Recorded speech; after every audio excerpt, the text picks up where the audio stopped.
Operation पाखंड। अच्छा। हमारे एक एंकर है रोहित रंजन, आपके पास आए भी थे, मिले। लेकिन आजकल आप पर्ची कम निकाल रहे हैं, क्या कारण है? नहीं, आप आ नहीं रहे, हम दरबार बहुत चला रहे हैं जगह जगह। आपको निकलवाना हो तो चलो। ये आपने गलत तरीके से देखा। देखिए, पर्ची का सिद्धांत हमारा चमत्कार फैलाना नहीं, या अंधविश्वास को बढ़ावा देना नहीं। पर्ची का मतलब ये है जो परंपरा से हमें प्राप्त हुई है उसके द्वारा लोगों को मार्गदर्शन देना।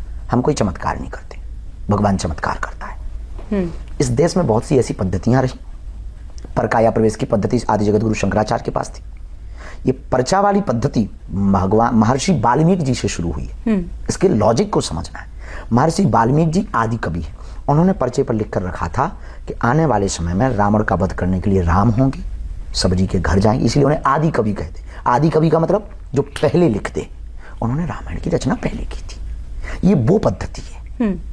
हमारे पास और कोई पद्धति नहीं। ना हम ब्रेन पढ़ पाते, ना हम दिमाग पढ़ पाते, ना हम कोई चमत्कार का दावा करते, ना हम किसी सिद्धि का दावा करते। जो हो जाता वो भगवान की इच्छा से, और ये हर आदमी के पास पावर है। मतलब ये कहीं से सीखा नहीं आपने? हम सीखने का कोई विषय ही नहीं है। सीखने से थोड़ी होता है। सीखने से अगर होता तो घर घर बागेश्वर बाबा हो जाते। सीखने से नहीं होता है। ये तो गॉड गिफ्टेड है, भगवान का दिया हुआ प्रसाद है, और सबको मिलता है। ये कोई ऐसे नहीं कि केवल हम पे पर्टिकुलर। No, never. कोई भी साधना करके पा सकता है, कोई भी हनुमान जी की भक्ति करके पा सकता है। लेकिन इसको पाने का मतलब ये नहीं है कि आप अंधविश्वास को बढ़ावा दें। इसको पाने का मतलब ये नहीं है। हमने तो ये भी कहा हमारे पास जो सामर्थ्यता है, हम चाहते इस देश की सेवा करें।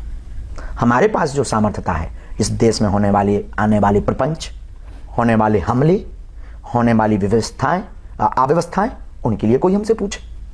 निश्चित रूप से हम देश के लिए, हित के लिए कार्य। अभी तो हमने अपनी टीम को भी बोला है, एक मेल बना करके इस देश में एस्ट्रोनॉट अंतरिक्ष यात्रा के लिए जो इसरो काम कर रहा है, उसमें अगर कहीं हमारी भूमिका लगे तो अनऑफिशियली, चूंकि हमारे पास कोई लॉजिक पढ़ाई नहीं है साइंस की, तो अनऑफिशियली आप हमारी मदद ले सकते हैं।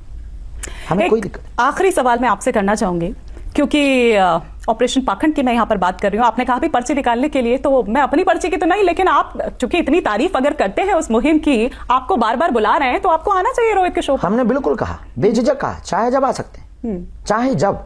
हमारा उद्देश्य जो है, एक हम कभी भी स्टूडियो में गए नहीं। आप हमारा कहीं भी दरबार लगे, दिल्ली में लगता है, मुंबई में भी हम आते हैं, तो बेझिझक आप आ सकते हैं। हम जहां है अपनी पूरी टीम लेकर के आए, हम आपको जो है पूरा हॉल देंगे, लाइट साउंड एंड सर्विस देंगे, आपको व्यवस्था देंगे। जैसे यहाँ पे भी कैमरा दिए, आपको लाइट दी, आपको यहाँ पर हमने व्यवस्था दी।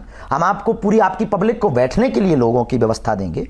हम जहां हैं वहां बेझिझक, और कोई भी अन्य आदमी नहीं आएगा। आप अपने लोग लेके आए, हमें कोई दिक्कत नहीं। आप चाहे जब, हमारा दर खुला है। और उसके लिए आपको बागेश्वर धाम भी नहीं आना है कि हमारी शक्ति केवल धाम पे काम करती हो। ये भी आप सुन लो, हमारी शक्ति सब जगह काम करती है।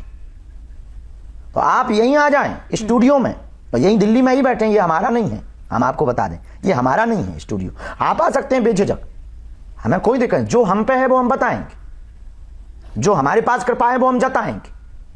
बेझिझक आ सकते हैं, छीलेंगे भी तरीके से। ठीक है, मैं आपका मैसेज आगे पहुंचा दूंगी अपनी टीम को भी और रोहित को। नहीं, आप हमसे कन्वे कर सकते हैं, बेझिझक कर सकते हैं, उसमें कोई संदेह। लेकिन एक उसकी फूहड़ता से बचने के लिए, कुछ उसमें ऐसे फूहड़ लोग होते हैं जिनसे संवाद का कोई स्तर नहीं होता है। एक संवाद का स्तर होता है। संवाद स्तरहीन लोगों से बात करने में कई बार ऐसा लगने लगता है कि अब उनके जो भाई, जैसे कुत्ता काट ले तो क्या करोगे? कुत्ते को थोड़ी हम काटेंगे, इंजेक्शन लगा के घर पे लेट जाओ।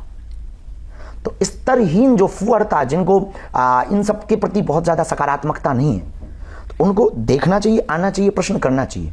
पर कुतर्क करने वाले लोग, देखो, जिन्हें मानना है वो सहज बस मान जाएंगे, जिन्हें नहीं मानना उनको कितने भी प्रमाण दे दें। और हमने तो इस देश में प्रमाण दिए, कई बार चैलेंज सही।